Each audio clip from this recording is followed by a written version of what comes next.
It's 2 o'clock, and we are going to start. And before we begin with the candidates who are running for select person, we're going to have our town manager, James Gilway, speak to us and tell us the state of the town.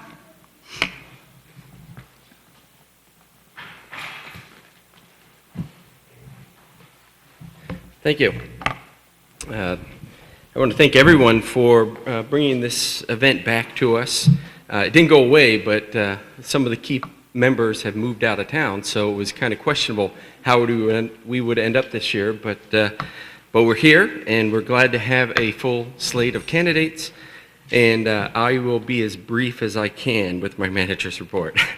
Last year was a very active year when it comes to personnel changes. We have a lot of new faces in the town hall and the police department this year. In mid-year, we received news that Sue Packer was diagnosed with a serious illness. She has resigned her position as part-time General Assistance Administrator to continue her fight. We are all heartbroken and praying for her strength. Our auditors visited us in mid-January. They needed 4 days with our books this year.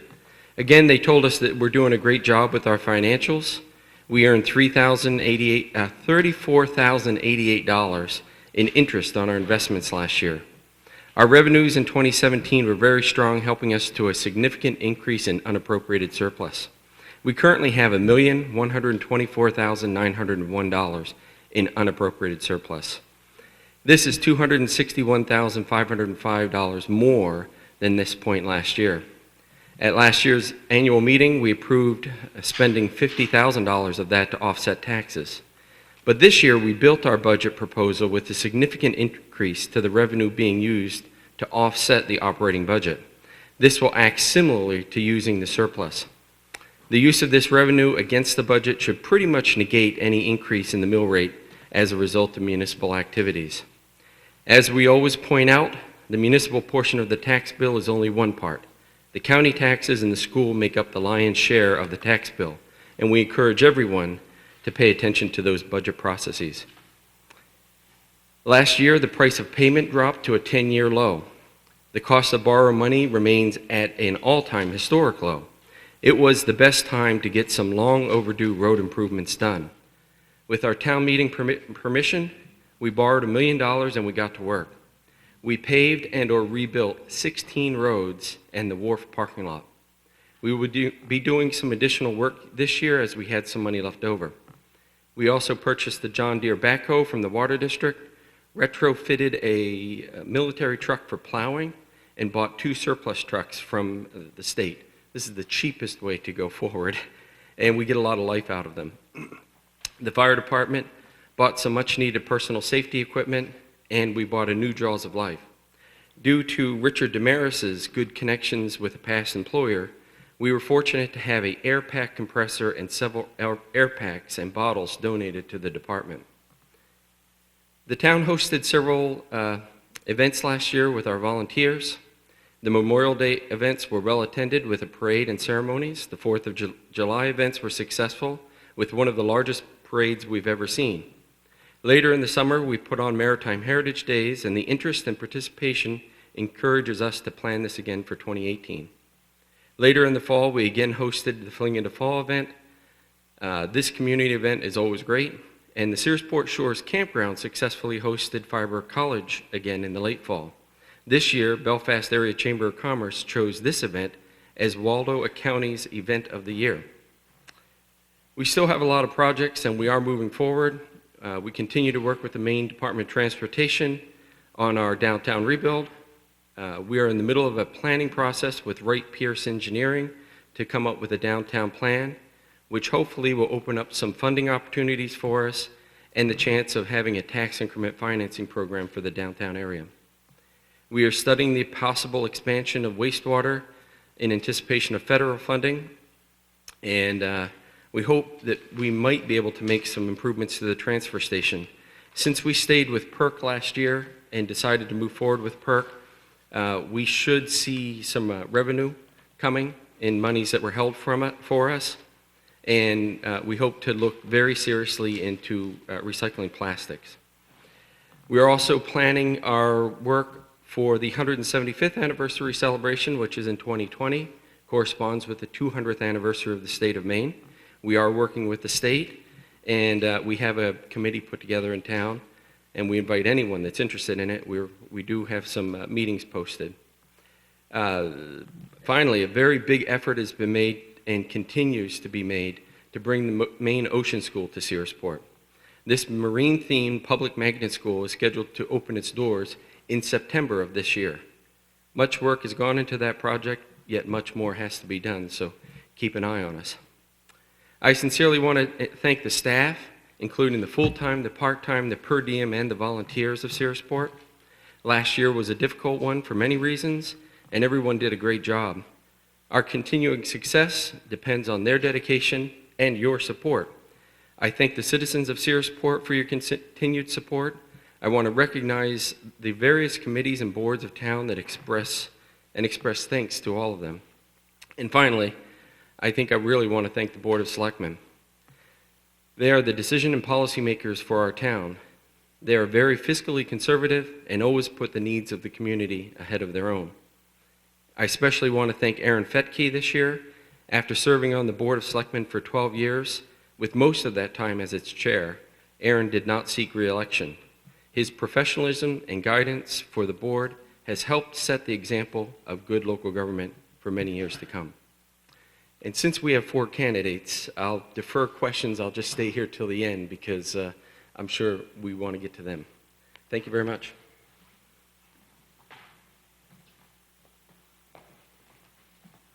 Thank you, James.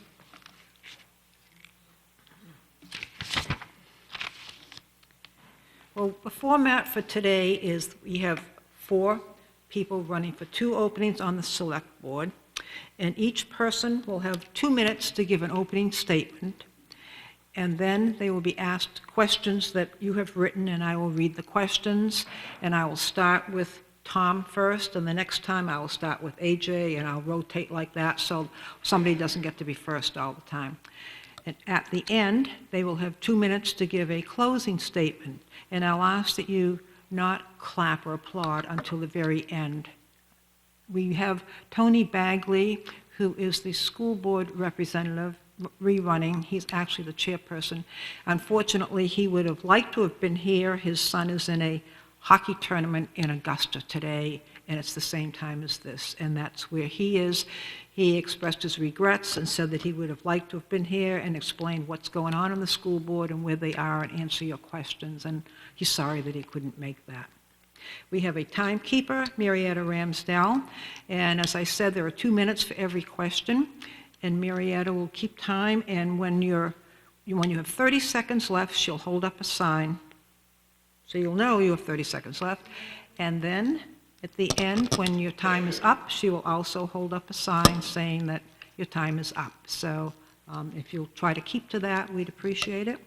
At the end, if there is still time and you have more questions, we will have some questions from the floor.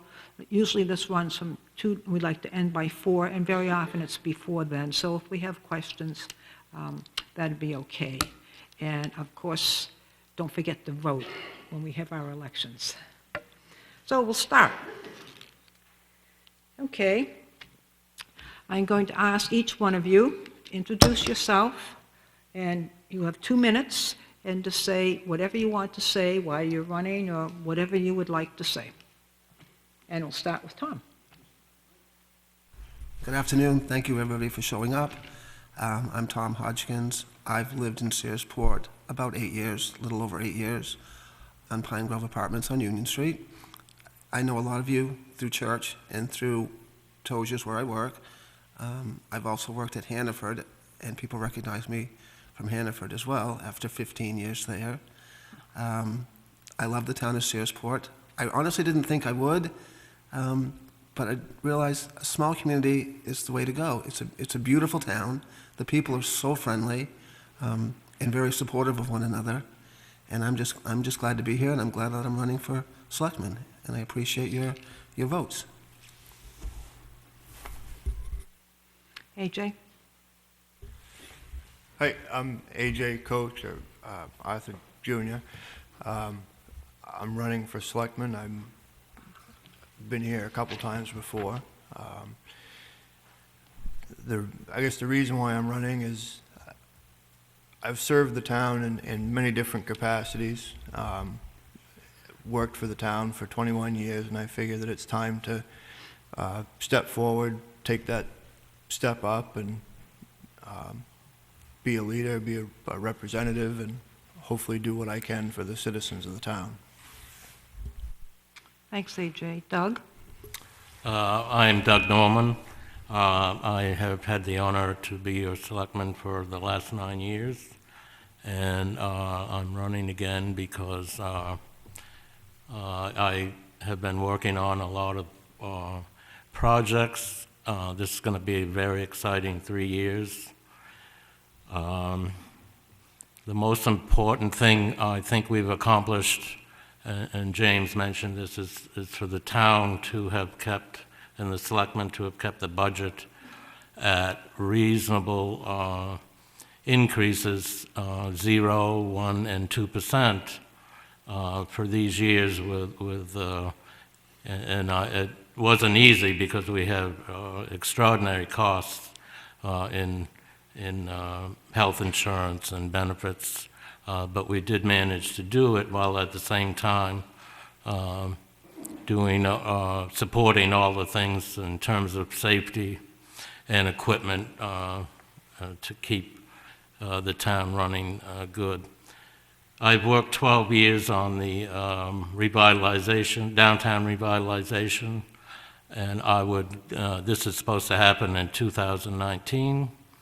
I'm very interested to see this through.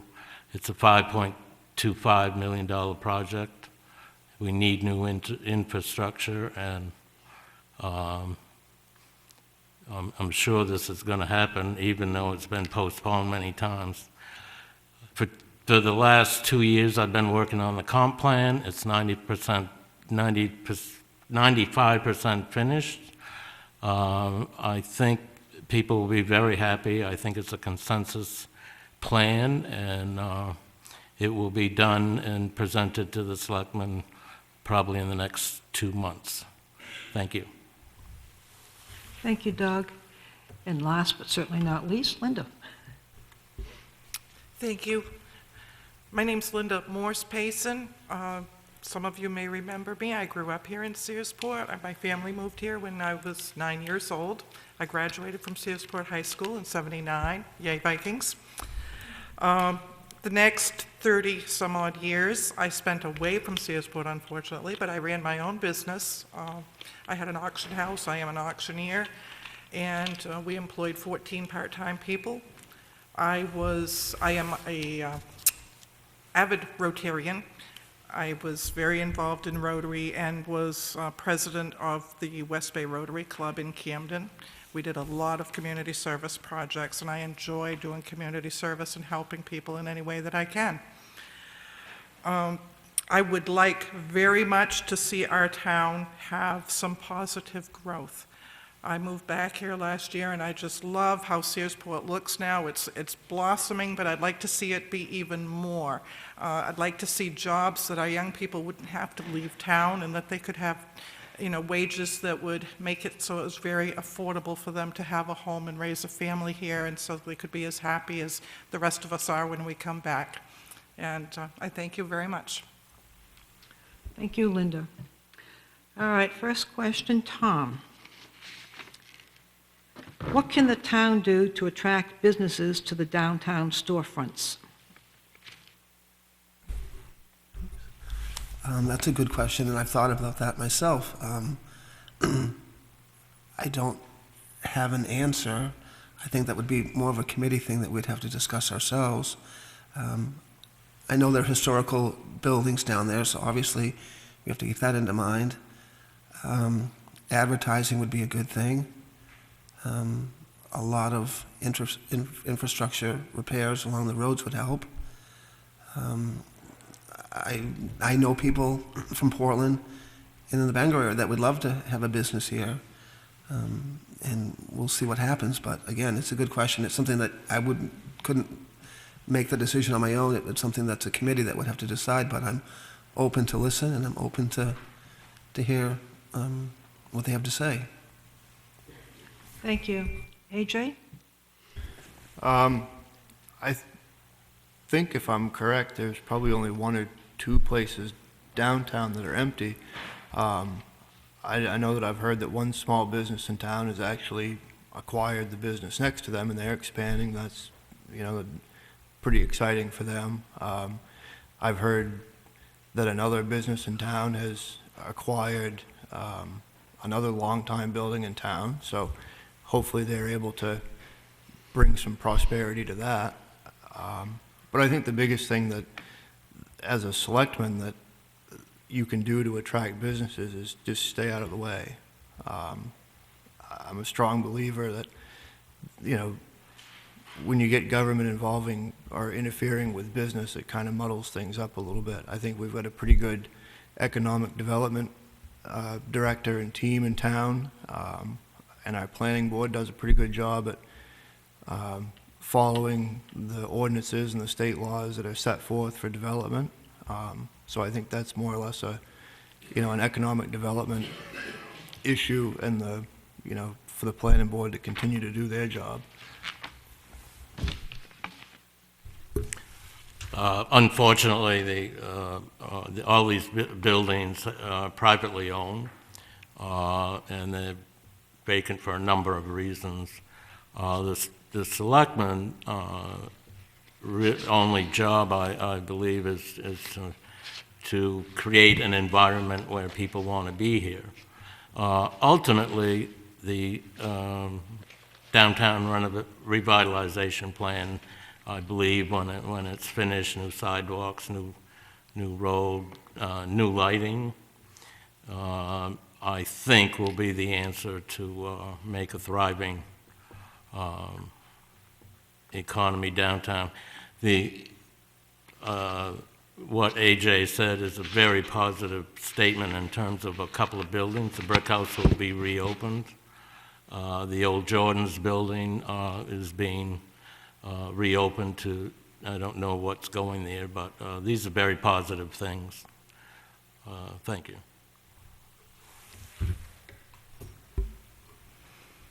One advantage of being on the last one is I get to hear everybody's great ideas. I think those are all wonderful ideas. I also think that we should work, as mentioned, with Dean Bennett, our Economic Development Director. He's done a very good job in past jobs, and I think he has some wonderful ideas as far as bringing more business into the downtown area. I think we need to look at parking issues, but I also think we ought to look at what we could do in the world of offering any incentives financially for them, as far as maybe doing some tax assistance of some sort, various programs that might be available out there. So, thank you. Thank you. The next question is similar, although the question you just answered was relating to downtown, and this one is broader. What do you think Searsport needs to do to attract more businesses, large and small, to Searsport? And that's not limited to just downtown. And AJ, we'll start with you this time. I don't think my answer on that's going to change a whole lot from the other one. I think we do have, businesses large and small. I think that Searsport in a whole is in a pretty unique spot in the state.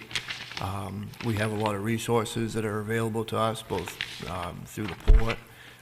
We've got a railroad that comes into town that, it's a freight way. Granted, that infrastructure needs a lot of work for them to be viable, but I think that when the state gets done doing what they're doing with that, hopefully that'll open up some more opportunities to bring different businesses in that way. And again, I think the biggest thing that any government, municipal government or at any level can do is just get out of the way. I said before, we have a good economic development director. It seems like he's on top of things. He's doing a good job. So it's where I'm at. I have to agree about the economic development director.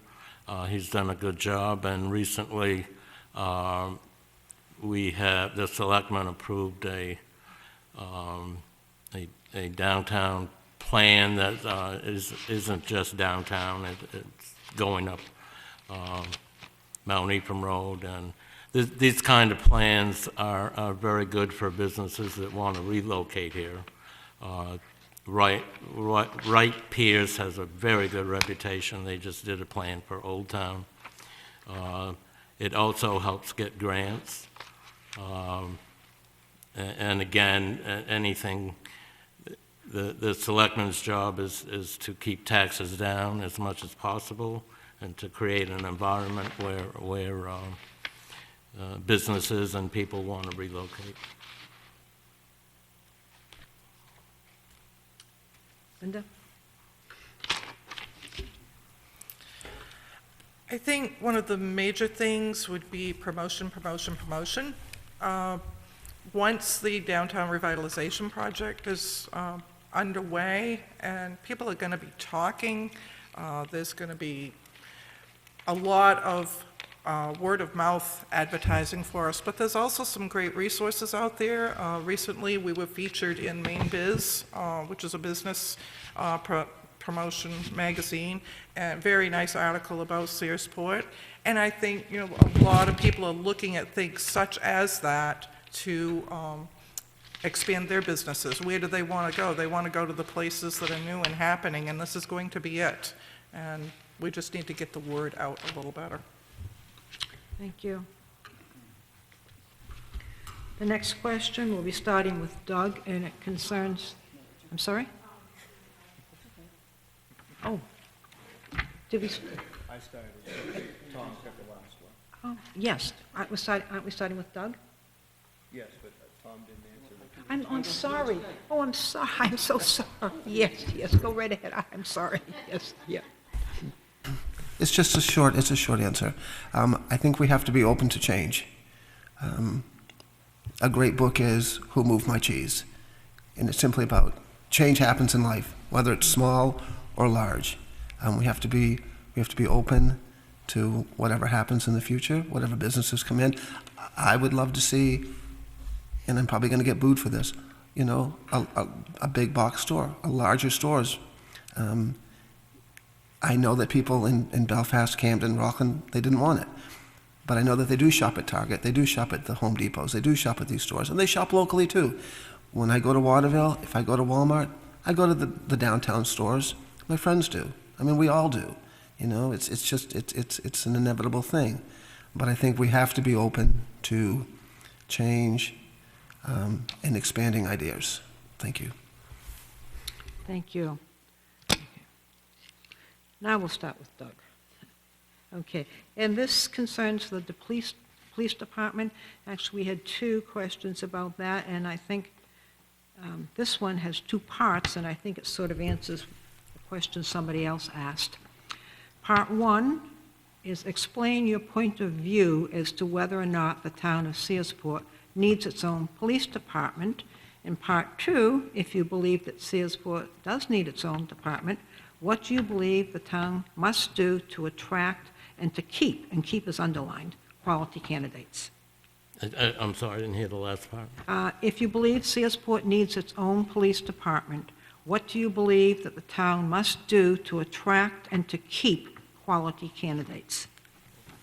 Absolutely, we need a police department, and I'm very proud to say that I think we have a very good one with the chief.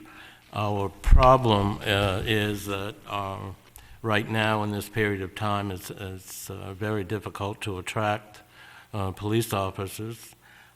We don't pay enough money, and we're a breeding ground for places like Bangor and Waldo County.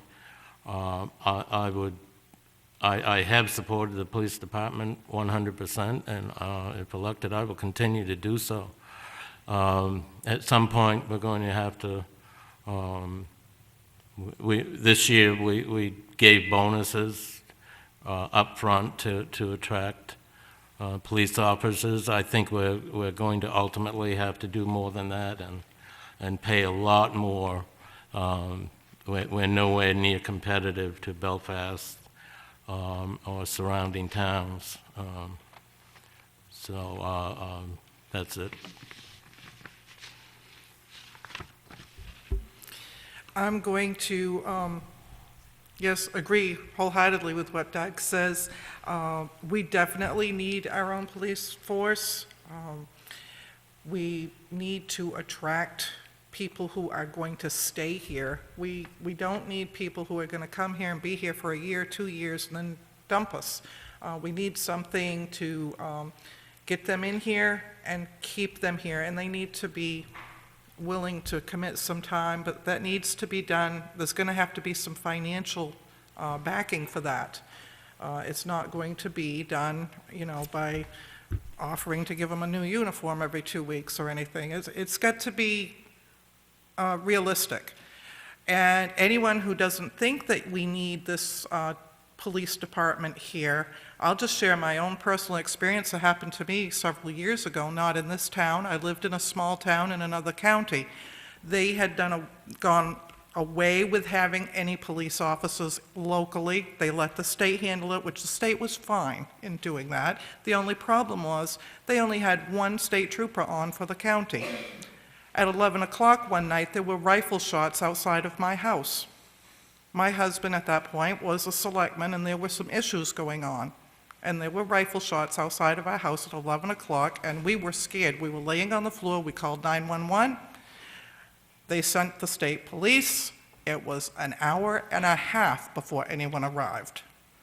And we were not very happy. So, we don't want things like that happening here. We don't want people shooting rifles off at 11 o'clock at night anyways, but we definitely do not want it to take a long time for response.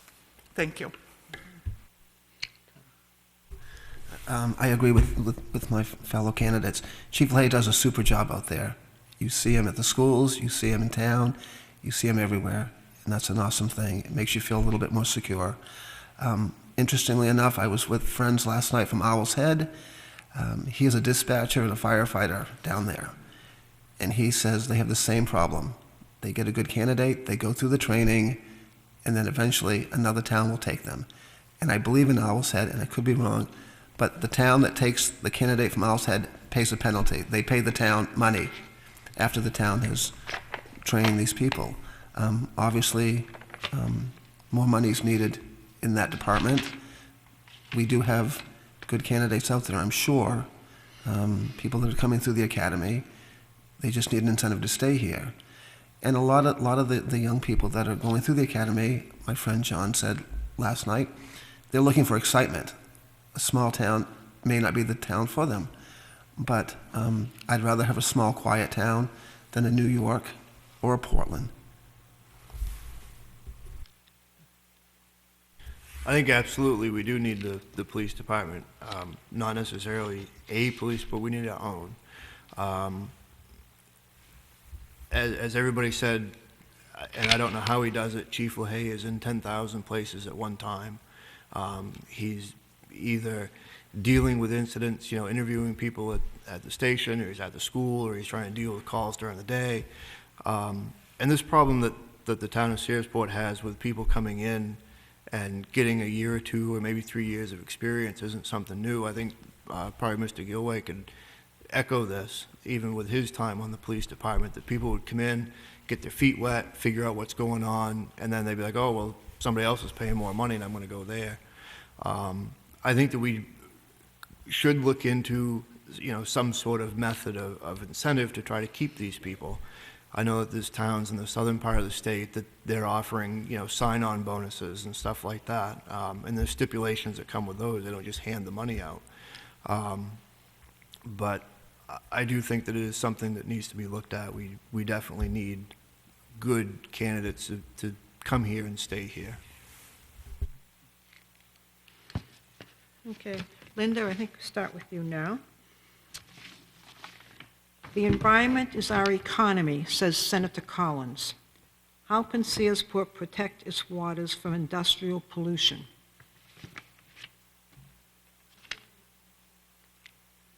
Sure. The environment is our economy, says Senator Collins. How can Searsport protect its waters from industrial pollution? Good question. Well, we have areas that are secured against the development industrial-wise. I think we need to work hard at making sure that our shores are kept clean. We have a wonderful shellfish warden who takes care of going through there. We have the Friends of Sears Island who take care of Sears Island. We need to support them in their efforts, and these things should be checked regularly and make sure that everything is within the standards that it should be. Thank you. Thank you. Tom? I'm not normally a follower, but I agree with Linda. Those are good things that we have. Again, if you want to develop along the shoreline, make it aesthetically pleasing and just follow the rules. And I'm hearing about the salmon factory in Belfast now. They having questions about a multi-million-dollar factory. It's just something that's going to happen. I think we just have to deal with it as it comes up. It's not something you can just kind of project right now down the road, but as it comes up, we have to handle it that way. AJ? I think a lot of the environmental issues that have happened, here in town specifically, have been things that have happened years ago when environmental regulations weren't as strict, or when agencies such as DEP and stuff like that weren't in existence. I think today that they're a lot stricter on their policies, they're a lot stricter on their enforcement and their penalties. One of the things that, although it kind of puts us at a disadvantage being at the mouth of the Penobscot River, is we've got every place from here to Millinocket that for the last 100 years have, put everything and anything into the river, and it's, ends up down here. But I think that as far as what's here, things have changed a lot. I know that GAC has cleaned up a lot of stuff that they've got down there, and a lot of the things that have been spilled in the, in their history. I know I've got a friend of mine that was working down at Sprague's a couple weeks ago unloading a boat, and whatever they were doing, the Coast Guard came in and told them they had to stop doing it because it wasn't just right. So they had to stop unloading that boat and then reconfigure their system and then continue on. So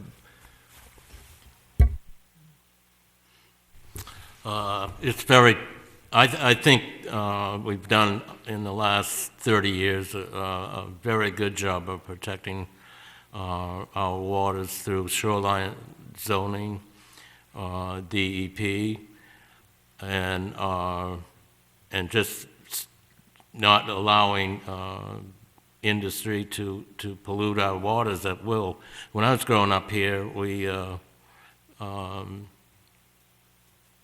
you could go down to the shore and see toilet paper coming out of culverts. It was drastic. Swan Lake was barely swimmable. The Kennebec River, fish couldn't live in. All you saw is part of my family's from that area. So one problem is DEP, the state has to bite the bullet and get more officials, because officials to enforce and monitor pollution, because I think they have something like 5 people in all of the state to work on these programs. Think we have to continue to monitor clean water and upgrade, as Searsport has to in the near future, upgrade their wastewater plants to make sure no bad water is going in our ocean or anywhere else. Thank you. I think we're back to you, Tom. Local businesses are a major source of municipal revenue. If DOT tears up Route 1 during the critical season, May through October, are you aware of the possible failure of these businesses to survive? If so, what can you do to negotiate with DOT for reasonable timeframes?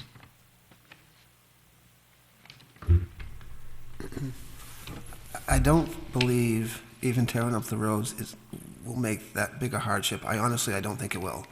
People are still going to go to Tozer's, they're still going to go to Dunkin' Donuts, they'll still go to the Brick House when it opens. It would be nice if they could do the work at night. It's probably not conceivable, but I think if we just have to be understanding and just kind of be patient and realize that in the long run, at the end of the road, there is a light, and it'll make things better. It's just a matter of a little inconvenience, and we've all had inconvenience in our lives before. AJ? I think in this situation, it's going to be very similar to what happened in Thomaston over the last couple of years. They went through and redid actually all of their downtown in Thomaston. I traveled that down through there every day, and it was a pain. It was an inconvenience. But a lot of their businesses, they did survive. They're still there. There were some that they may have closed, but whether you can attribute that directly to the construction or not is another story.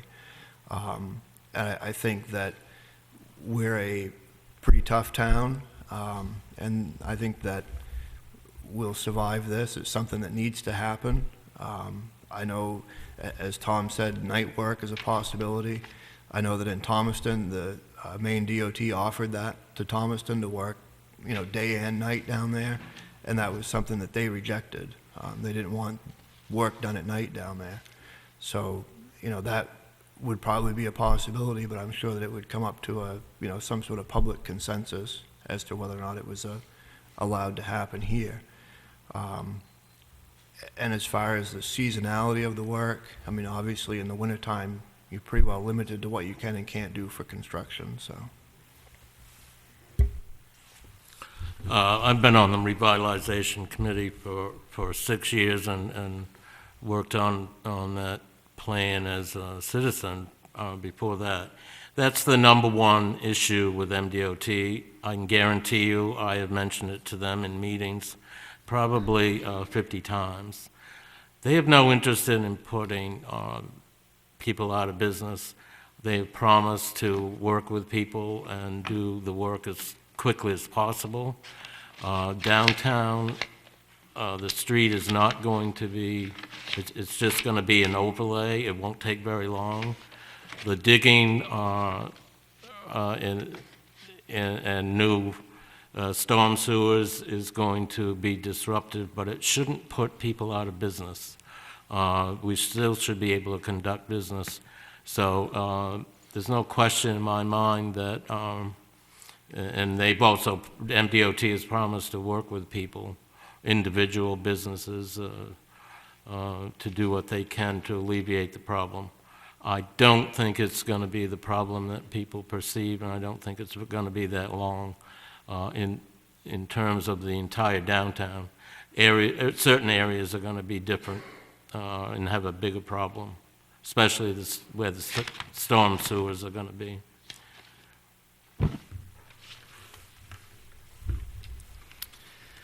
I certainly hope that it's not going to be a factor that's going to cause any businesses to close. It is a temporary problem. It's not a permanent problem. It's something that's going to make it much better for people to come to their business. If they can just hang tight, I'm sure that the folks that we have working for the town right now are going to do everything that they can to make sure that our businesses are happy and that people are going to get through this. The night work, I think, is an excellent idea if that comes to pass, and I think that would be an excellent solution to the problems. Okay. AJ, what infrastructure improvements are most important to Searsport's future? I'm assuming that's all the question asks. I'm sorry? I'm assuming that's all that's there. That's all that's on, yeah, that's it. Obviously, we have, as I mentioned before, we've got the rail that comes into town. That's kind of out of our hands. That's a private entity in the state that deals with the railroad. But I think that that's one piece of infrastructure that's in desperate need, is probably well beyond desperate need of upgrade. We've got the harbor dredging and the ship channel. Whether or not there's any maintenance there, that certainly should be looked at. And obviously we've got the Route 1 repair that's coming. As far as other infrastructure, I think that's going to be the biggest part of it, I think.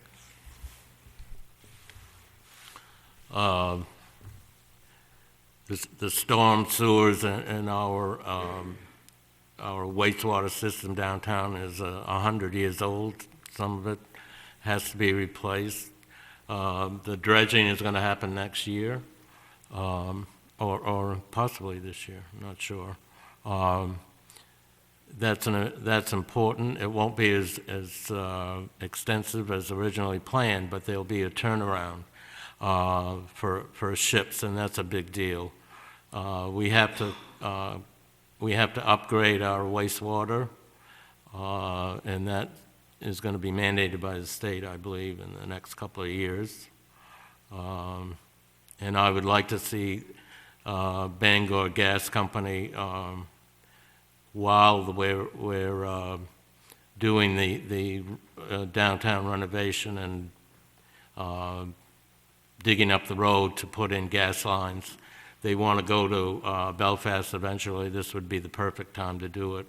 If we could have natural gas underground to our homes, we would save tons of money in heat and utilities. Thank you. I think the question has pretty much been answered by everyone. I do agree. I think, our storm sewers, our wastewater plants need to be upgraded. These are very important things. We need to remember while we're doing the upgrades that the town is going to grow also, so that we will prepare for the future instead of just having something that works for right now. But I think these things all need to happen in order to keep the town in good shape.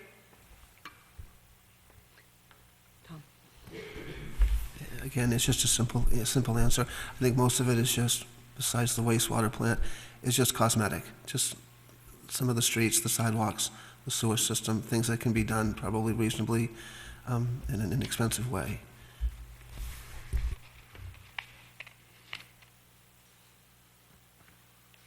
Okay, so Doug, we start with you.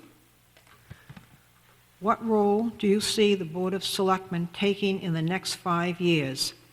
Mapping out the town's future or reacting to what comes along? Well, I think we've already started that. The downtown renovation is a future thing. We just hired the Wright Pierce to do a major downtown study, to do hopefully do a TIF for downtown.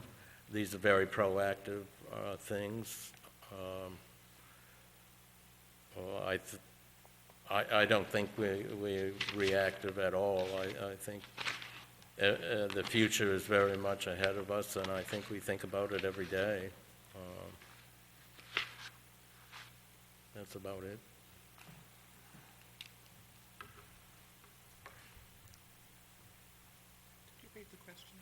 Sure. What role do you see the Board of Selectmen taking in the next 5 years? Mapping out the town's future or reacting to what comes along? I see it as a combination of both, actually. You need to plan out and get things planned for the future, but you also are going to have things that are going to come up on a day-to-day basis, practically, that you have to deal with, and I think you need a good combination of the two. I'm just going to say ditto to Linda, but you're right. The future's going to get here. It's going to come, and it's good to have some sort of a plan out of that, 5 years, 4 years, 10 years. I think it's a 50-50 thing, the future, and things are going to happen. Things are going to happen every day that we can deal with on a daily basis as well. I mean, you never know what's out there, what's going to happen, but it's just good to be prepared.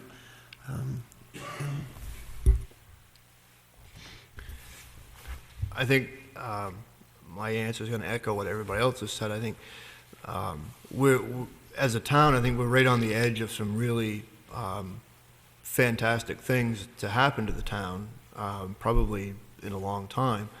So you do have the ability to plan ahead and plan for the future and kind of have an idea of what's going to happen. But there's also things that are going to happen that you aren't going to be able to predict or you can't predict. So those kind of things you have to, deal with as they come, be able to think on your feet and, tackle the problem head on. As for everything else, have a little bit of insight on it and plan ahead for the future. Linda? Do you support Sears Island as a recreation area and the educational programs organized by Friends of Sears Island? Absolutely. Sears Island was my playground when I was a child, and it was right behind my home. And I think the preservation of Sears Island is very important. I think it's great that people can go there and enjoy the nature. It's just a wonderful thing to see the area preserved. I do think, though, we need balance in the town, that we need to have other areas in town where we are going to be able to be productive to offset this. I agree. Sears Island is beautiful. I hike there all the time. People walk their dogs there. It's a beautiful area. I know there's been controversy on putting a port out there. It has some of the deepest water in the area. And maybe there's a balance between the two. For the most part, it is a beautiful area, but I think it can be developed in a reasonable way, and yet still have what the people want. I know there's a museum out there that's been open 2 days last year, which I think is a shame. I've heard people talking to me about that today. I wanted to know what I could do about that, but it's like, I don't know. I mean, I honestly don't know. It's a communication thing with people, but for the most part, Sears Island is just one of Searsport's jewels. I think that the Friends of Sears Island has done a lot of good things for the island. I see in Dick's piece that he puts out and on Facebook different events that they have going on. I think they bring a lot of awareness to the marine habitats that are out there. One of the things, though, to keep in mind is, the state of Maine still owns that, and it's basically a 2/3 split, with a third of that set aside for development. And I think that third that's split aside for development, whatever goes out there should, have a good balance with what the Friends of Sears Island is doing. Obviously we don't, they're doing something good, and, why mess up a good thing? But also we only have limited space on this side of the causeway to do stuff over here in our marine area. I support Friends of Sears Island 100%. Strangely enough, I was at the island this morning, taking a walk on a nice day, praying for spring, however. The Friends of Sears Island has been designated by the state to monitor the island. They do a terrific job in a short period of time. The trails are wonderful. The educational programs, I don't know the details of them. I hear about them, and they're very, very popular. I couldn't say enough good about them and their organization. Mr. Ramsdell has done a great job. I see him there almost every time I go there. Thank you. So, Tom, in your opinion, how do we improve Searsport's image so the developments coming all around us start looking to Searsport as an option? I didn't think Searsport had an image problem. If we do, it's got to be minor. It's probably some paint. I mean, seriously, seriously, I honestly, I have never heard anything bad about Searsport, except that people say, well, I've driven by your town on my way out of town. Let's just let it grow. Let's just see what happens. As a group of people, as selectmen and/or citizens of the town, we can all work together. And if we have some sort of an image problem, which I don't think we do, we'll take care of it.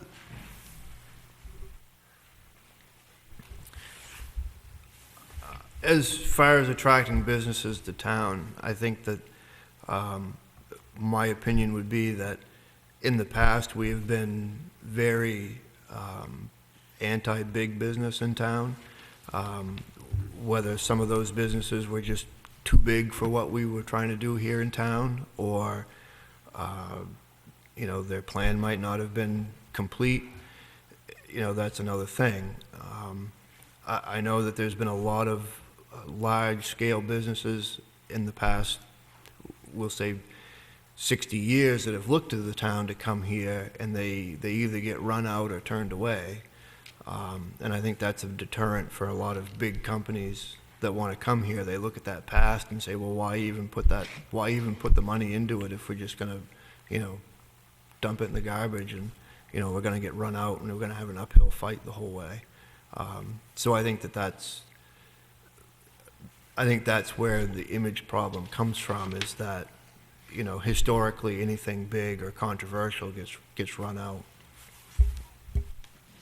I don't think Searsport has a major image problem. We're very unique. We haven't let all businesses in here, but there are reasons for that, and probably some very good reasons. I'm very positive about Searsport. I think we haven't talked much about the Ocean School. The Ocean School is going to start in the Magnet School. It's going to start in September of this year. I think it's going to be an economic engine for the next 10 years in Searsport, and it will certainly attract, I think, untold positive development and people. I think there's some new businesses happening, and whatever problems we may have had in the past, I think have been temporary. I had to move away from Searsport because there was no work here years ago when I graduated. And any time I would bring people to Searsport, I can guarantee you they thought it was one of the best places on earth, and I still think it is. It is the best place on earth. I don't think Searsport has an image problem. Evidently somebody does, so I would suggest that we look into our media, our news media, and if there's something out there floating around that's giving us a bad image, we need to take care of it. Either a good explanation as to why someone was turned down for a business, or whatever it is that's causing a problem that people are saying there's a bad image. We need to hunt that down and find out where the root of it lies, because Searsport is a wonderful town. It's a beautiful town. I have no complaints.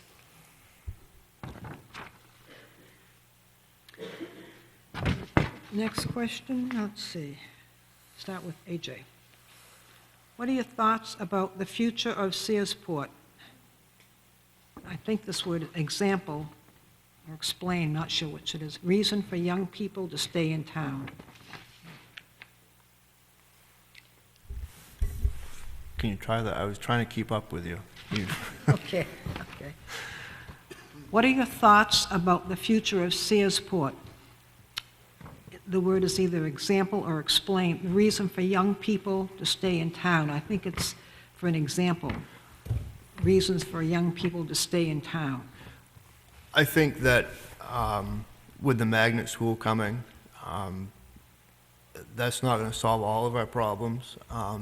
Granted, a lot of the students that are coming for the magnet school, they're probably not going to stay here. They're going to be looking at careers, in the marine industry. There isn't a gigantic marine industry here in town. A lot of those kids are going to be coming, get their education, and go. I guess maybe the only hope is that in the meantime of when they go and they get a job, that there's something, they, like a lot of people, come here, they visit, and then they go away, and then they come back. Hopefully in the meantime of them being gone, that something pops up in town that falls in line with what they're doing. And I know that, there's a lot of my friends that I went to school with, and probably a lot of people that grew up here in town, their friends graduated from high school and they left because there wasn't anything here.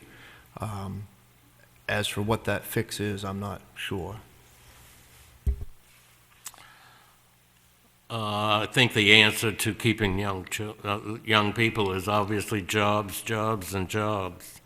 I had to leave I had to leave because there weren't any jobs in my generation, and almost 90% of people had to leave. There was most people didn't want to work in a chicken factory.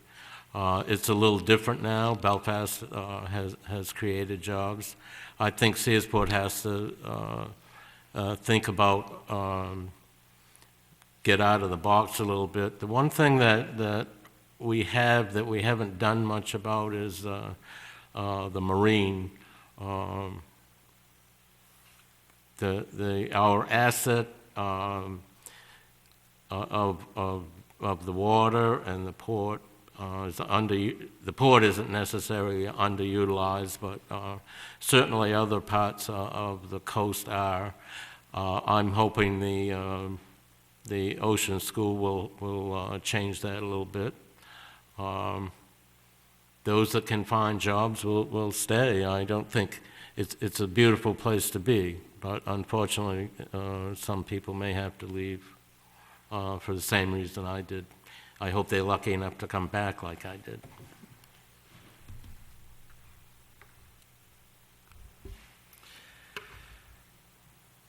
I think we need to, jobs, jobs, jobs. We need more jobs, but we also need to maintain the businesses that are already here. Do those businesses want to expand? Do they need help in doing an expansion? Keep the businesses that we have, but help them to grow also if they need to, which is going to in turn give us more jobs. I think it's great that we have the Ocean School. I think that's going to be a wonderful thing and bring a lot of people to our area. We also have to look at the fact that we now potentially have the salmon industry on each side of us, Bucksport and Belfast, and what can we do with that? I mean, there must be something in some area that we can pull from either side of that to create jobs here for our young people as well. And that would be a really good thing. I agree with Linda. There is a salmon factory, or the salmon fishery going in Belfast in a couple of years. I think there are 2 going in Bucksport. That's going to help us. We have to literally latch onto that and come up with some sort of a plan. I can repeat it, jobs and affordable housing I think is a big thing. I mean, you can have a good job, but if the rents are high, you're not going to stay. It's just economically, it's just a thing. I mean, and again, kids have wanderlust. They're ready for the big world out there. Hopefully they'll come back. But before they even leave, let's try to keep them here. But I think it's a balance of just jobs and affordable housing. Thank you. I think we start with you, Doug. What is most important to you to see accomplished after the downtown revitalization is complete?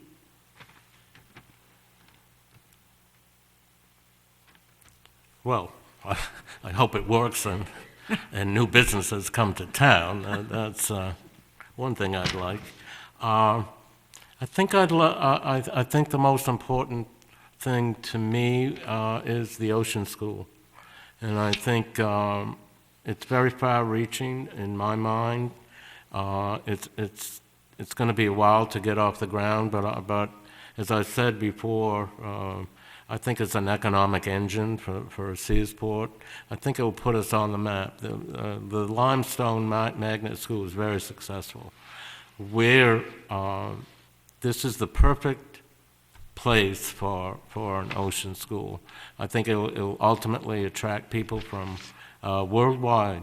I have great expectations for this, and I would love to see that grow and happen. I would like to see the Ocean School grow as well, but on top of that, I think we should look further down the line and what are these children who finish at the Ocean School, what are they going to be doing with their lives? Is there something that we can do to keep them here after they graduate?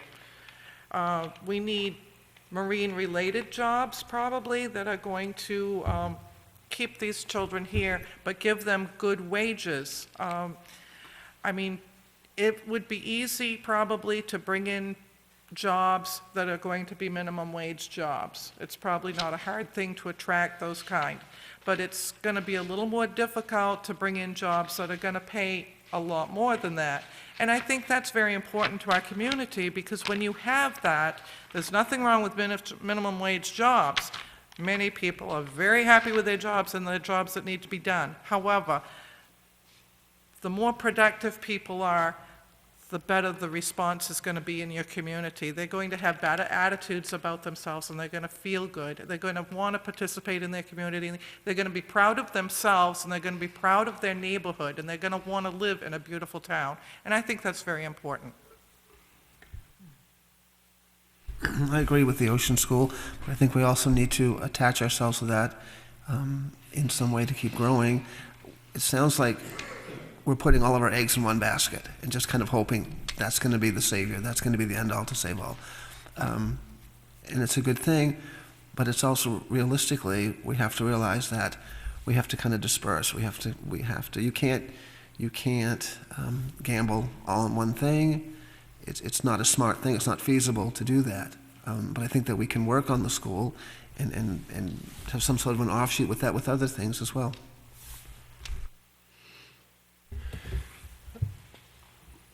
We've got, obviously the port, and, Mac Point and all that stuff.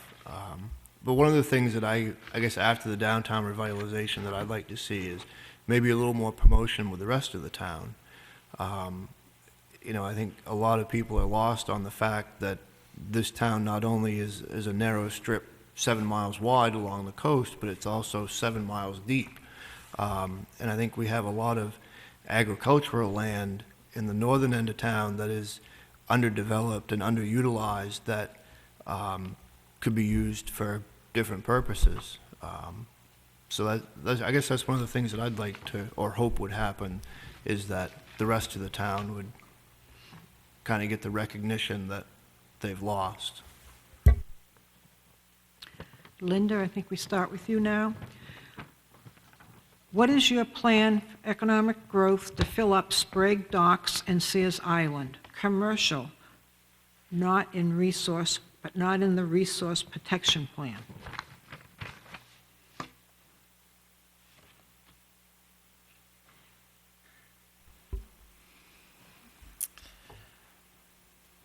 I would like to see something, if we need to develop something on Sears Island, if it absolutely has to be done, it needs to be something that's going to be environmentally friendly. It's not going to disrupt what's already there. As far as the Sprague's docks, like I said, it's got to be monitored, and it's got to cooperate with our laws and regulations. Tom? May I pass on that question? Sure. Thank you. What is your plan for economic growth to fill up Sprague Docks and Sears Island? And in parentheses, they put commercial, not in the resource protection plan, and I assume that's refers to Sears Island because some of it is protected. I know it has one of the largest deep sea ports out there. I've talked to people. I've talked to people in town. I'm a good listener, and I love to talk to people. And I've heard it needs to have development out there. And again, I repeated from earlier that there was talk of putting a cargo port out there. If it can be done in a way that's environmentally friendly and safe, I don't see any reason why we couldn't do that. I mean, it's a large area. It can still be used for recreation.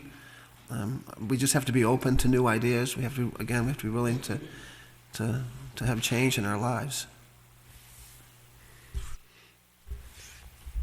I guess I really don't necessarily have a plan to fill up anything. Obviously, there is still some property that, whether it belongs to Sprague or is in the marine industrial zone on Mac Point, that needs to be developed before anything can go on Sears Island. There are some things that are probably a better fit for the island than they are for this side of the causeway. But as I said before, no matter what goes out there, I think it has to work cohesively with what is already going on out there. And whatever that is yet to be seen. I mean, there's plenty of things, commercial or industrial that are marine related that can work hand in hand with what the Friends of Sears Island are doing that's not disruptive or, for lack of a better word, dirty. But I guess when that time comes, we'll cross the bridge. I think the best thing we can do for Sprague is the dredging and have those ships be able to turn around. Hopefully we can get some bigger ships. I'm not sure about that because it was scaled down. And I know that will, it has to be dredged because ships are picking up pollution and bringing it to inland, and it's affecting our shores and the clamming. So that would definitely help. In terms of Sears Island, I would like it, if it's going to be developed, my first thought has always been marine related. And I think the ocean school development might be an answer. On the other hand, if nothing went there, I would still be happy. The island is great, but we can't forget that the state owns it and we don't control it. So it scares me what they might want to put there. In short, I think whatever goes there, we would have to take as an individual and look at it very carefully.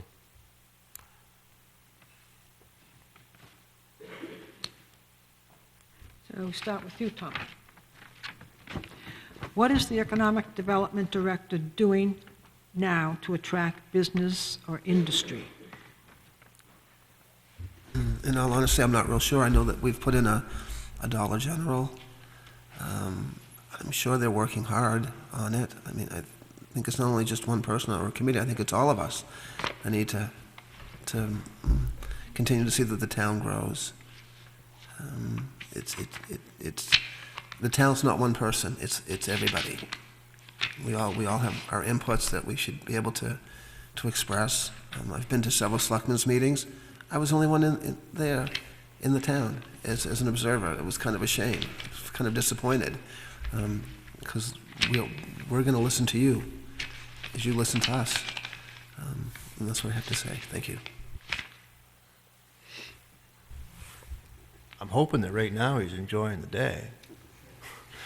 But I haven't been following what he's been up to. I know that from everything that I've heard, he's been doing a wonderful job. As Tom said, we have had, a new business come to town that hasn't been here. I know that we've got several pieces in different publications that are spread throughout the state. The Welcome Center in Kittery. I know that the town had put some money to put a piece out to be distributed to the rest areas and stuff like that along the turnpike. I know that there's a lot of advertisement back and forth with the head of the bay businesses. So I think he's headed in the right direction. It's not going to be, whatever he is doing, it's not going to be an overnight fix. We're not all going to wake up tomorrow morning and find that 16 new businesses have come to town in the middle of the night. But I think it's going to be a slow process. He's got his work cut out for him, and it seems like he's going in the right direction. Well, I know he's worked with businesses, the existing business, and I know he helped a new business. I think his job is more coordination and a point person, and explaining planning, the planning board and things like that. He also brought us the Wright Pence downtown study. He will be very involved in the downtown revitalization as the point person. And I know he works on individual projects that the board has asked him to do. He did one for me, and he actually works for James. And I think James asked him to do special things too. He's very qualified, and he's a very thoughtful person and out of the box to somewhat. He knows Searsport very well. I was surprised, and he did a great job from Hamden, where he's coming from. I think probably Doug has the best edge here on answering this question because, being the selectman and he is dealing with him a lot. But yes, Dean, I've had a couple conversations with him recently, and I will have to say he has an incredible amount of information. He has a lot of contacts that can help our town, and I'm sure that he is using them as best that he can. And I think he's doing a great job so far. I'm excited. Okay, I started with you last time, didn't I? Yes, so AJ. If elected, what would be your number one priority? Not fail. I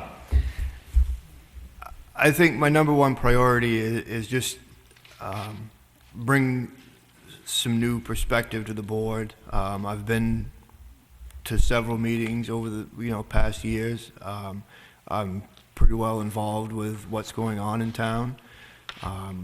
I know everybody that's on the board, either maybe not necessarily personally, but I feel that the biggest priority is just to keep the town moving in the same direction that we're going in now, and not get complacent and go sideways, but keep going. The town motto is, our maritime heritage and charting our future. I think we need to keep that chart moving and keep the boat moving.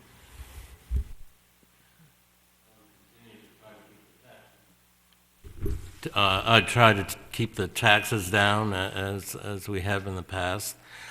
For me personally, I want to finish the comp plan. When I say keep the town safe, that's also from a safety point of view. It's important to support the police, fire, ambulance. It might cost a lot of money, but we must do that, and that's very important to me.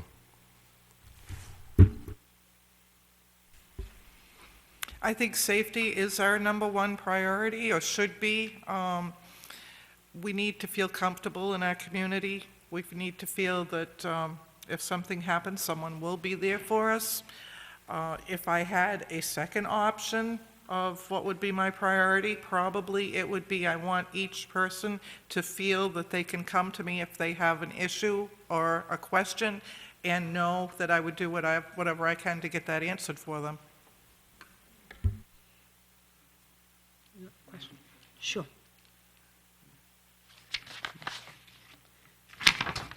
If elected, what would be your number one priority?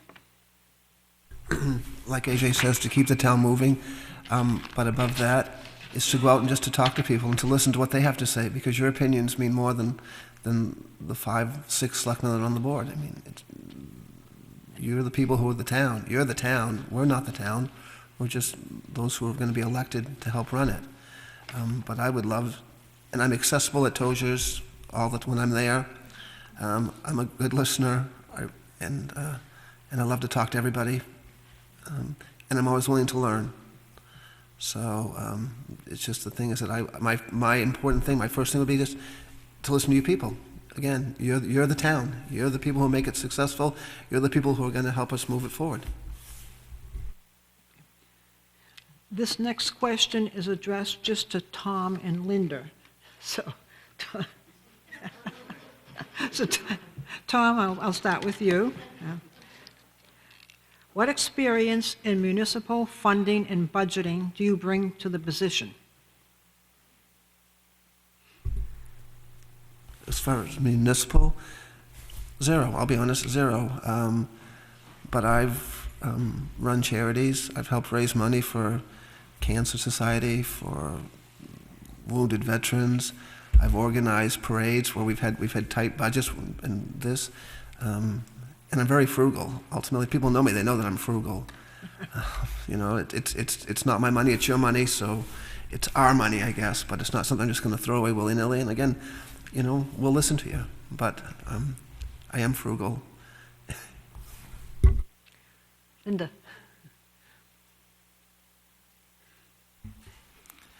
Municipal funding and, what was the other part?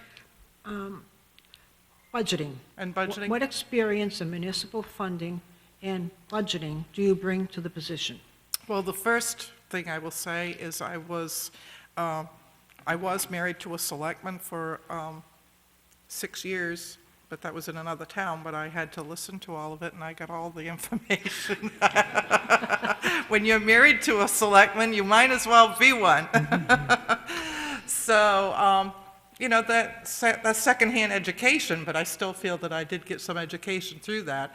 The other thing is, municipal-wise, I probably don't have a lot of experience at this point, but I do have experience in budgeting. I ran my own business for 20 years, and I helped with Rotary clubs and helped them with budgeting and doing nonprofit helping nonprofit organizations in that area. So I don't have exactly municipal experience, I will be honest, but I think I could do a good job.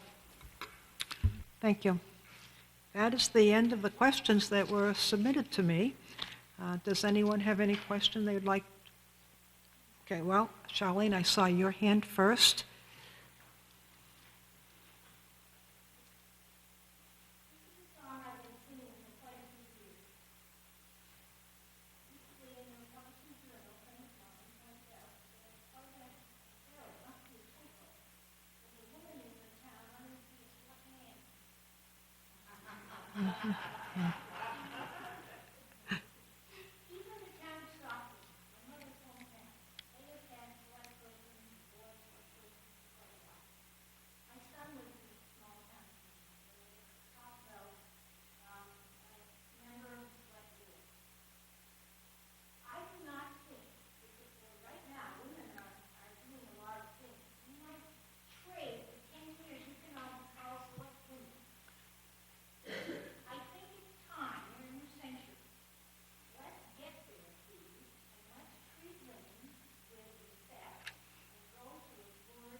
Did you want them to comment, or is that just you? Well,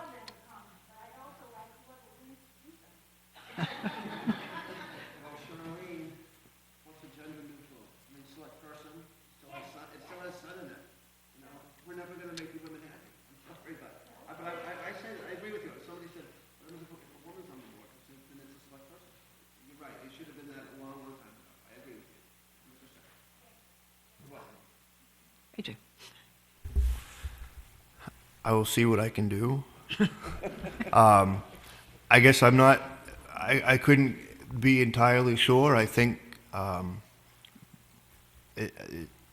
this isn't going to really answer anything, and I'm not sure why it's selectmen and it's not select board. I don't see what the difference would be, what the harm and the change would be. Certainly, it probably could be done. I have no problem changing it. It could be a select board member.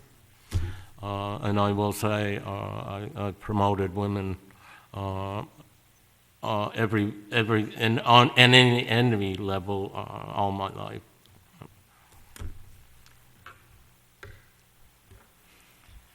If I tell you this will be my first priority, will it get me a vote? I think it's awesome. Okay. You had your hand up. Hi. One of the problems we have in this town, we have a lot of fantastic nonprofit volunteer groups. And unfortunately, we have less and less volunteers every year. We're getting older, and the young people aren't stepping up, and the pool's getting smaller, and we see each other all over town because it seems to spread into other nonprofit areas. So my question is to you, how would you support the nonprofits and get the word out and help us to get more volunteers to continue our jobs that we do to help make this town great?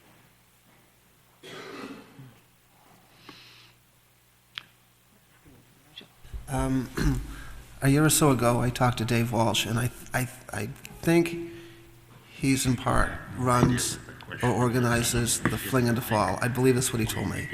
And I told him, and I talked to Sandra a couple weeks ago, that when it's ready, let me know. I would love to be on all of these. I'd love to do that. I'd love to do that. I used to, growing up, I used to organize haunted houses for the kids. I ran the muscular dystrophy carnival in my backyard. I've had friends in Belfast that want to, even though I live in Belfast, said, can I participate in things? I said, absolutely. You don't have to live in the town, but we can do it. And I think, and you're right, there are so few people doing so many things, and you're not getting older, you're getting wiser to realize that. But I think that we can do that. I think we can start bringing the kids from the schools to come and help. I think Searsport has a big contingent that helps at the fight at the fort. Why can't they help do the flower boxes in the spring? Why can't they help in the Fling in the fall? Why can't they help with the Maritime Days if we have that again this year? I would communicate. People know I love to do that. I'm willing right now. If we need something, I'd go out there and do it. And I have friends that are ready to help me. I think that that's a problem that's not isolated to only nonprofit organizations. I know that it's pulling from prior experience. It's a problem in public safety fields. There's volunteer fire departments all over the country that they have the same question that you do, is how can we get these people, the people that we have, they're getting older by the minute, and they can't do everything that they could do when they joined the fire department 30, 40, 50 years ago. I think the biggest problem is that the younger people, there's multiple reasons, I think, is they either don't have the interest to do this, or they just don't have the time with their schedules. I know that years ago here, the fire department, as an example, had a huge membership, but all of those people either worked in town or fairly close to town, or they had a job that they could get out of when something happened. And today, we don't have that luxury. So, I think that's a problem that's not isolated to just nonprofits. I think it's everywhere. And I think the biggest part of it is lack of interest, lack of, I guess for lack of a better word, civic responsibility, maybe. I think it's a big problem, and I have to say, I've tried to recruit people personally as a selectman for a number of years. Not terribly successful, and I don't have all the answers. I think one problem is young people are working to pay bills and take care of their kids. that it's old, when you get older, you volunteer for these things. I'm not sure what the answer is. Just keep trying, I guess. I've had some success recruiting people. I think it's also when you do recruit them, it's important to put them in positions of importance and not. I don't like the word power, but in important positions to make them feel important and want to be involved.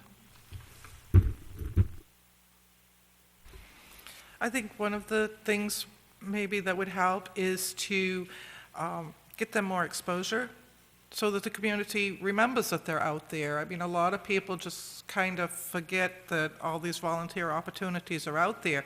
I think Dick Damaris does a wonderful job with the Radio Searsport, and that's letting everybody know what's going on so that people can connect. But to get that word spread even further, maybe some type of a blog so that these young people, when they get home from work, they can sit down, they can turn on their laptop, and they can sit there and go, oh, look at all this neat stuff that we could be doing, instead of sitting here watching the tube. But I think age is a factor. The younger people are busy working, they're raising their families, but have it so that they are aware that when they do get to the point that they have the time, that those opportunities are there for them, and they won't forget about them. Can I just add one thing? Does the Searsport schools have a grandparents program? Monroe used to have a grandmother program, and some of the, I don't want to use the word older, mature ladies would go in, and they would have lunch with one or two of the kids, and then if there was a project they had involved in, whether it was ladies auxiliary or something, they would invite these children. And when you talk an age, I think you're talking not just 30-year-olds, I think you're talking probably 16, 17, 18-year-olds as well, right? I mean, why not get them at that age to volunteer as well? Why not? Why? I know Richard probably could use a lot more cooperation and giving them information, but I think he's going to do a good job. I think he's done a good job putting things in the paper. And let the kids know that there are opportunities, and they would love to have help. And I'm sure that you'd have dozens that would be willing to knock on doors to say, hey, where can I be used? It's just a matter of just getting the word out and letting them know. It can be fun. It doesn't have to be hard work. Even on summer vacation, you can still have fun.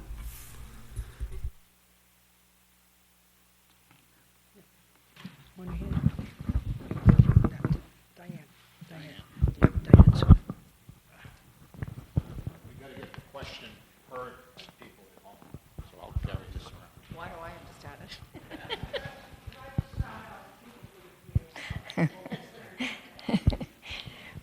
One of the largest attractions in the town is the museum. And I think it's interesting that they bring more people into this town than anything else, and yet nobody has even mentioned them as a resource to us. So I would like to know what each of you would do to better publicize the museum, to have the town work more closely with them, and have the museum become more of a centerpiece to the town, or at least recognized within the town as a centerpiece.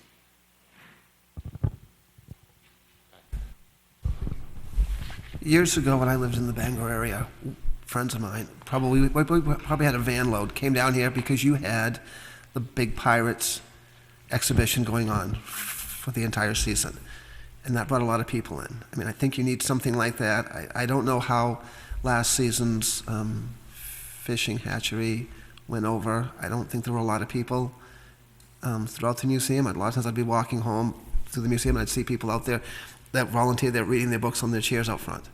So apparently, yeah, we do need to promote it. I agree. It's a beautiful resource. I love going to the museum, and I can go for free. So I don't mind going in there and talking to the people and researching it. We do need to advertise it more. Maybe we need to have more, and I don't know, programs like the Pirate program in there. But I do believe that promoting it throughout the papers. I don't even know if it's in the Bangor papers.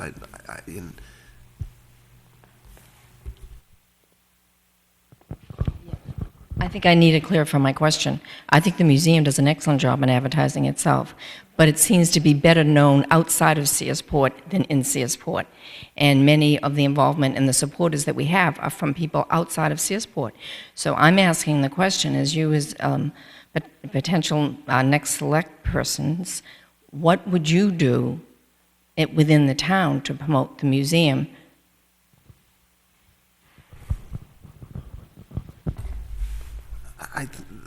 I know that the town has a high population of seniors that are set in their ways at this point, and that's fine. Again, we're going to have to go to the schools. We're going to have to go to the younger people and work our way up and just and kind of coerce them into knowing what is actually in there. You're right. I'm sure a lot of people go by it and wonder, what is that? I don't know if the schools have. I think they do. They bus some of the kids in early in the summer. But it's just going to have to start probably at a grassroots level of the schools, and we can promote it that way. You're right, a lot of people from out of town do understand it, they do know what it's about, and they do come to it. Maybe we just take it for granted, and that's a very, very sad thing.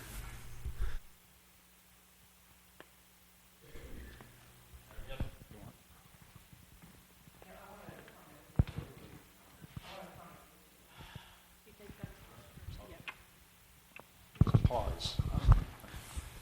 I think that the museum's a good resource. I can remember in elementary school going there on field trips. And I'm sure that the school kids probably still do that. I think I could probably echo Tom's sentiment a little bit as, being in town and being in town, my whole life, you kind of, you drive by it, you take it for granted, it's just there. And I think that it's an opportunity that it could be a very symbiotic relationship between the town and the museum, going both ways, not necessarily all one-sided one way or the other. I would have a big meeting and invite the board of directors of the museum and anyone else in the town that would come. I think there's a problem on both sides of the citizenry and the museum that we don't feel part of each other.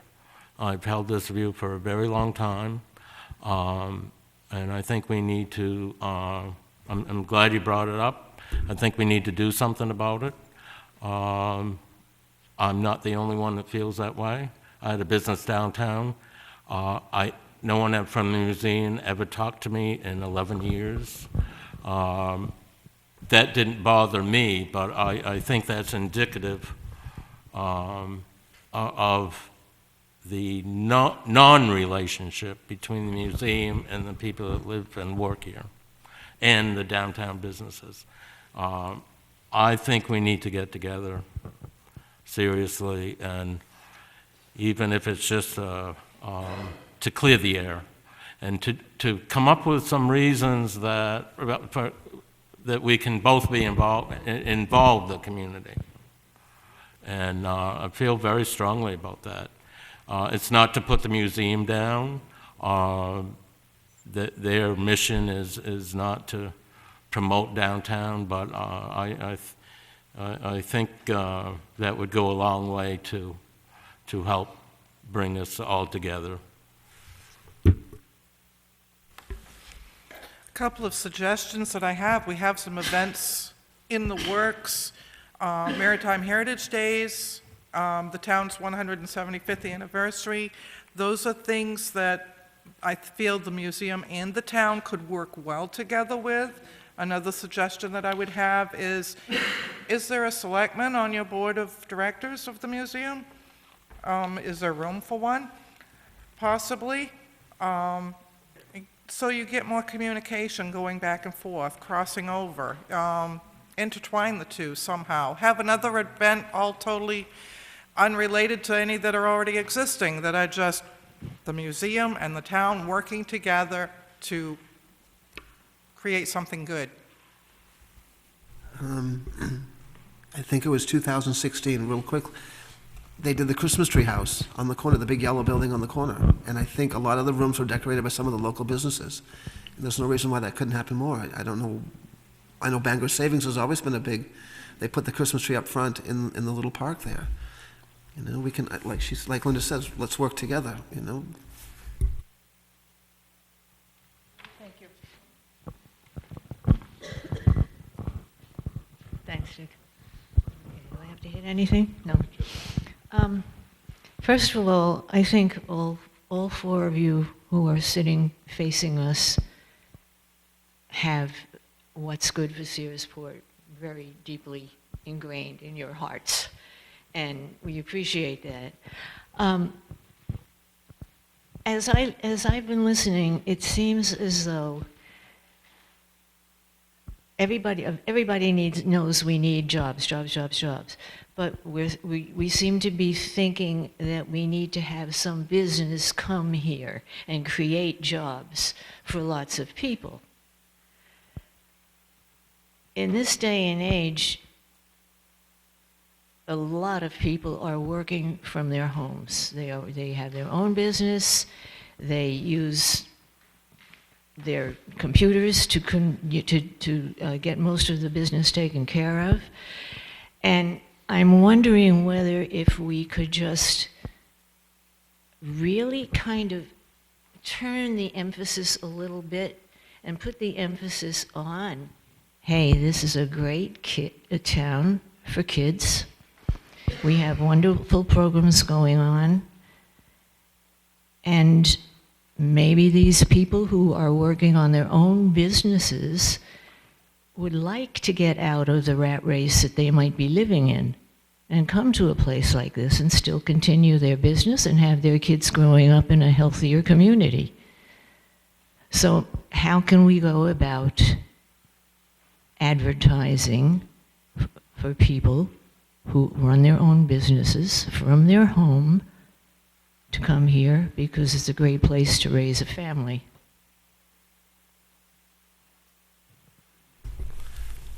That's a good question. You're saying if you live out of town, to move to Searsport. That's what you're saying with a home-based business, which I am 100% behind home-based businesses. All the business books I've ever read have said the same thing. If you're going to start a business, start it in your home. You're already paying your overhead. You're paying for the fuel. You're paying for this and that. Don't have a shop. When I was at the transfer station last Sunday handing out flyers, I met 2 or 3 different people who have their own home-based businesses, and they're very happy that way. And one of them moved here from another part of the state. I don't know, short of affordable housing, without building condominiums, because we know we don't need more condominiums just cluttering up the shoreline anywhere, but that would advertise the town, advertise what we have. It's a personal choice that I don't think we could really persuade anybody to do. I think probably one of the biggest things that we can do or should do would be is to expand high-speed internet access. You know, we've got a lot of, for lack of better terms, we have a lot of house lots for sale in this town, and not all of them have high-speed internet access. And I think we have some very affordable places for people to purchase and start a home. But if I have a business that I run out of my house and the internet is my gateway to the world, I don't have any incentive to, buy a piece of property in a quiet part of town to not have internet. And I think that's one of the, that could change things a lot, is that high-speed internet access. I agree with AJ, and a lot of people are talking about that right now. There's certainly a lot of areas of Searsport out of downtown that don't have broad high-speed access. Short of putting an ad in the paper, I'm not sure what we could do, and just from what we've all said today, that you try to make the town conducive for people that want to live here. I think there's more home-based businesses than anyone can imagine. I have one and nobody knows it. And I don't want anyone to know, because I don't want them in my house. And I'm very I have a very successful business, because I had a lot of inventory when I sold my business. I think for just the same reason, Searsport has a lot to offer. We don't promote ourselves very well, I know that.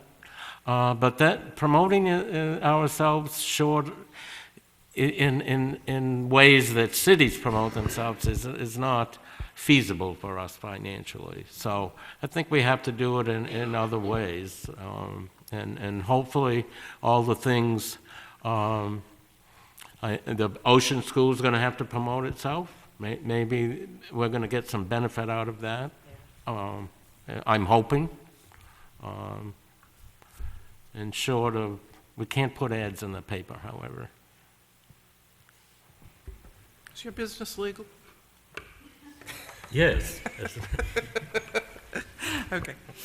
I think home-based businesses, yeah, like Doug says, we can't run an ad in the paper for, this is the greatest place to live if you have a home-based business. Well, I wish we could, but I think people who are happy will talk. Then that's your best advertisement, is word of mouth. If they're happy being here in this town, doing their home-based business, and it's successful, they're going to tell their friends, and their friends are going to tell their friends, down the line. But it's going to be, it's kind of up to them. But at the same token, they need to know that this is a town that they can come to us if they have any issues, a town where if they need help, we would be willing to help them as much as we can with their home-based business, and let them know that it's more than welcome, and I don't see how we can do much more than that.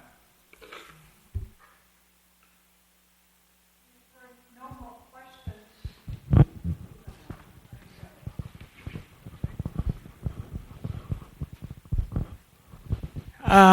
I've had a stroke, so I talk a little goofy.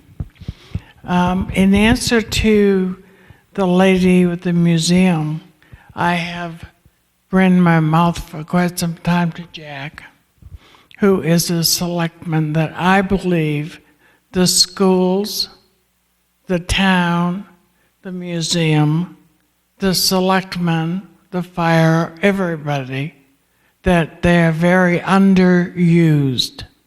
That if it were me, rather than increase the educational expense every year, I would mandate people to be 5 students, for instance, at the museum for a semester.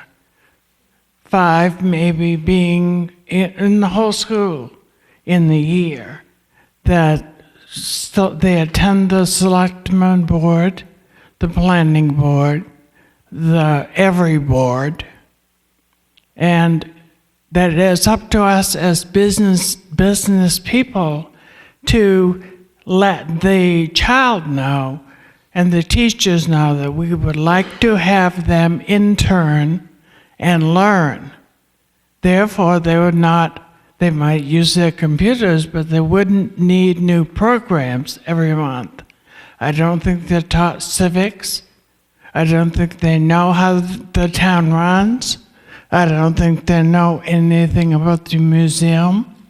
I don't think they know anything about your antique business, and I think that we would all love them to be part of it.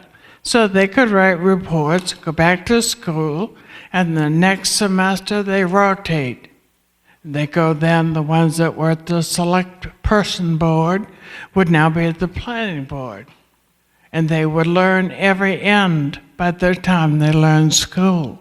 And the museum might find somebody during that time that is really interested in working in a museum. Or Sears Island, or it does not matter. I mean, there is a wealth of opportunity here that is not tapped into. Now, if I had an inkling to be on the school board, I'd be great. But I think it's like even Chief LaHaye, I've brought into my counseling sessions for a child who stole. She hasn't stolen now for 10 years. She also has turned her life around and is now an honor roll student. She wants to study oceanography, and she'd be great to be a friend of Sears Island. But these kids don't know that anybody wants them. They don't think anybody is interested. So I would think the museum, the school, the select person, the planning board would mandate that this be happening in our schools. You know, to me, I think it's exciting. And what Jack reports from the museum, what I report at the museum might be totally different. But it would be different perspectives. Nobody would be wrong. But at the same time, museum would have workers and young people. I laugh because all of you wonder where the young people aren't here. The middle-aged people are not in Searsport to become firefighters. You know, it's really young.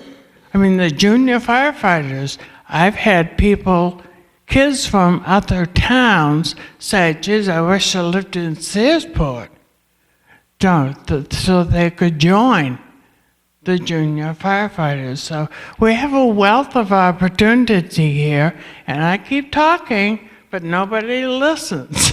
So, thank you. We're just glad you're well, Becky. It's good to see you. I have one. 2 years ago, this will be the third year in April, 2 years ago we got with the 5th grade and the teacher, and we have brought them up here. Selectmen have done their thing, so they've had a chance to see how the government in Searsport works. But more importantly, it's a connection with the youths in the school, and maybe they can pick up other things as they go through the years. My grandson says he will not have to come next year when he's in the 5th grade because he's had enough of it already. Anybody else want to speak?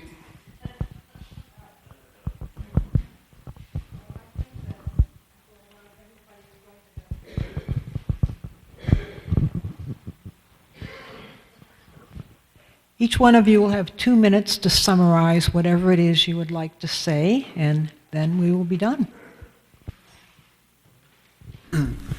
First of all, thank you for showing up today. That means a lot to me, believe it or not.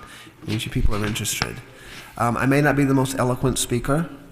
What I can tell you that I am is a very good listener, and I love to listen. I love to talk to people. I'm accessible. Whenever I'm told you, I'm accessible. If you see me driving the white van, you want to jump out in front of it, I will stop and I will talk to you. I may not know a lot of things. What I do know is that I can open a book and I can research. And I love to research. And I would love to learn more about the town. Again, P.T. Barnum said it best. And when people said, why do you want to run? And he said, nobody makes a difference being like everybody else. I've been to ball games. A quick story at Mount View a couple weeks ago. And the people behind me were criticizing the coaches and the referees. And at halftime, I turned around and my sister's going, Tom, please don't say anything. And I asked the couple, have you ever thought of coaching? Have you ever thought of refereeing? And they said, no. I said, then let the coach coach, let the referee referee. If you want to sit on your butt on a chair, that's fine. But if you have something to criticize, do something about it. So that's why I'm here. I have no criticisms. I'm just here because I think I can make a difference. Thank you.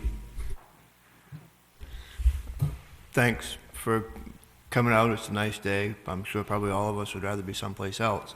I guess to kind of go off what Dick had said, I can blame this whole process on probably 4 people. One of them is sitting over there, who would be my 5th grade teacher, who brought our class to a town meeting one year. And that planted the seed. And then through both my grandparents, it snowballed to what it is now.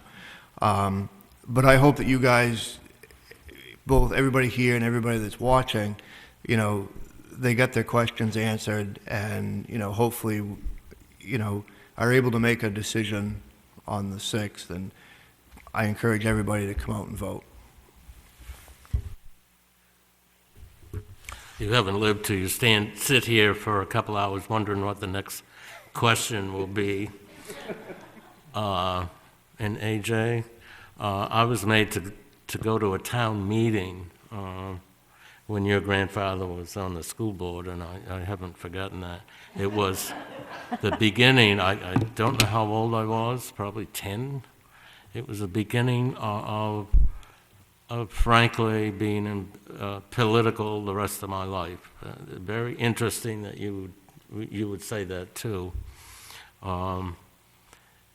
I hope, whether you vote for me or not, and I certainly hope you do, just vote. It's really important. I hope, and we had a good crowd here today. I know a lot of people are watching on TV. Thank you, Marge, and everyone for doing this as volunteers, I might add. And thank you very much. I'm going to be the echo. Thank you all for coming. Thank you, Marge. Thanks to everyone who worked to put this together. Thank you, James. And thank the current select board for what they are doing. I just want to say for the lady regarding the museum and for Becky, I feel very, very strongly about our museum heritage, our maritime heritage, excuse me, and the connection with the museum and the town. And I really think the idea of incorporating that into a class is an awesome idea. I would really be behind that. Other than that, I really don't have an awful lot to say. I know I don't have a lot of experience municipally speaking. I will tell you, I will work very hard to make everyone happy if I can. I know I'm not going to make everybody happy. But I'll do what I can to make it work and make things good for the town. And I thank you very much, and please do get out and vote. Even, I don't care who you vote for, just get out and vote. Thank you. May the best one win. Well, I want to thank all the 4 candidates here. It is, as somebody mentioned, very difficult to sit in a hot seat and not know what the question is going to be, especially the person who gets the question first. And it's very, very hard to do that, and they all did a wonderful job, and I thank them for their interest in the community. So I think we owe them a round of applause.